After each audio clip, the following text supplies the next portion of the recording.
Miguel, muchos de los que se están conectando ahora son jóvenes, bastante jóvenes, y palabras como cosmovisión se pueden hacer un poquito complicadas de entender, Claro, pero son muy importantes.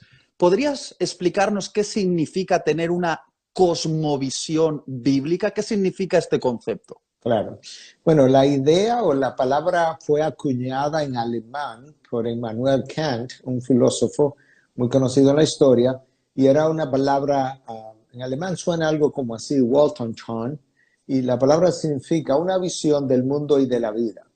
En español es cosmovisión, cosmo, mundo, visión. Cómo yo veo el mundo, cómo yo veo las cosas que pasan, cómo yo veo esta pandemia, por ejemplo.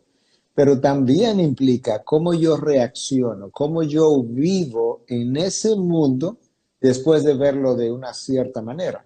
Entonces, la cosmovisión bíblica, que es tu palabra, ¿verdad? O tu pregunta, es cómo es que Dios ve la vida, mi vida personal incluso, la vida en general, y cómo Dios ve el mundo, la interrelación entre los seres humanos, entre los seres humanos y Él mismo. La manera como Dios lo ve está en la Biblia. Mi cosmovisión bíblica entonces implica que yo entré a la Biblia, encontré los lentes de Dios, me los puse y ahora estoy comenzando a ver la vida y las interrelaciones distintas de ese mundo como Dios las ve, con limitación porque yo soy un ser humano, pero hasta donde yo puedo adquirir esos lentes, hasta ahí puedo llegar.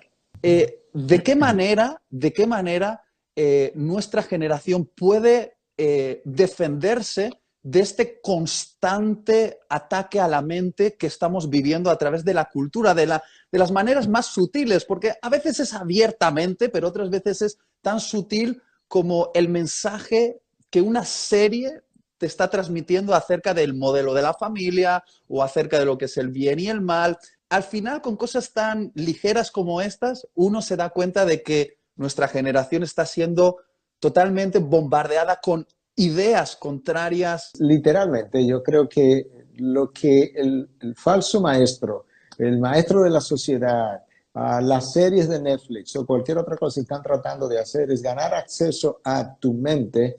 Lamentablemente, han encontrado una forma de hacerlo donde tu conciencia frecuentemente es como, si hacemos una transliteración del inglés, bypass, es pasada como por el lado, porque las imágenes que llegan a nosotros visualmente, cuando son muchas, repetitivas, muchas al mismo tiempo, tienen la capacidad de llegar a mi cerebro, impactar mi cerebro, comenzar a cambiar mi forma de pensar y de ver las cosas, y yo no las pude filtrar a través de mi conciencia porque llegaron muy rápido. Tú y yo estamos hablando y estoy explicando un concepto y me está tomando 2 o 3 minutos en explicar el concepto. Si tú estuvieras viendo una película, en esos 2 o 3 minutos pasaron un montón de imágenes, un montón de ideas y tú tenías que filtrarla en el mismo tiempo y tomar una decisión respecto a ellas. De manera que estamos viendo una generación muy peligrosa justamente por el tipo de exposición que tenemos.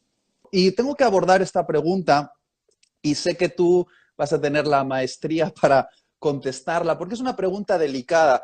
Muchos piensan que una mente religiosa es sinónimo de una mente renovada. Se piensan que por tener una serie de vocabularios o decir una serie de palabras o tener como una especie de acento particular, ya están teniendo la mente renovada, cuando a veces no es más que una mente religiosa y cautiva por el poder de la religión, que Ujú. precisamente es otro de los grandes enemigos que puede tener nuestra mente. Entonces, ¿cómo harías entender a alguien la diferencia entre tener la mente renovada, una mente cristiana, la mente de Cristo, o simplemente una mente religiosa que ha aprendido unos modismos culturales evangélicos, por ejemplo? Ujú.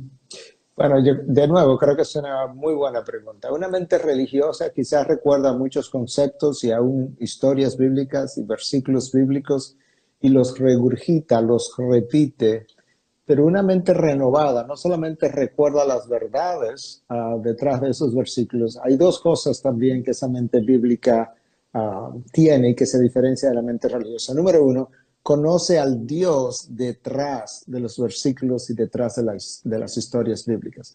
Porque la realidad es que la Biblia no es acerca de eventos y personajes, aunque están ahí los eventos y los personajes. La Biblia es acerca de Dios, cómo Él es, cómo Él piensa, cómo Él siente, y entonces Él se deja ver, por así decirlo, en las vidas e historias y personajes que están formando parte de la Biblia. Entonces yo necesito ver al Dios detrás de esos versículos, detrás de esas historias, porque eso es lo que a mí me va a dar seguridad, eso es lo que a mí me va a dar sabiduría, eso es lo que me va a resultar como un refugio, eso es lo que va a ser una roca para mí donde yo puedo pararme con firmeza.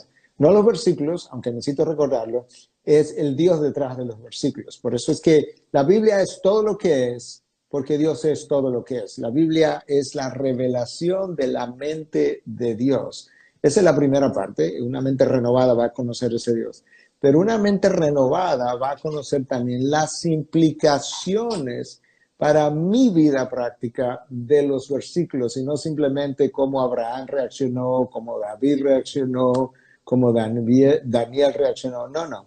Como la mente ha sido renovada, la mente ha sido preparada, equipada para poder entonces discernir sabiamente las circunstancias que ahora a mí me tocan vivir, pero yo necesito tomar esa sabiduría que está ahí y aplicarla a mi diario vivir. Entonces eso es otra cosa, porque ya no es memorización, ya no es versículos como impersonales, ya no es una teoría fría, esto es sabiduría práctica para el diario vivir. Yo creo que en eso consiste la mente renovada.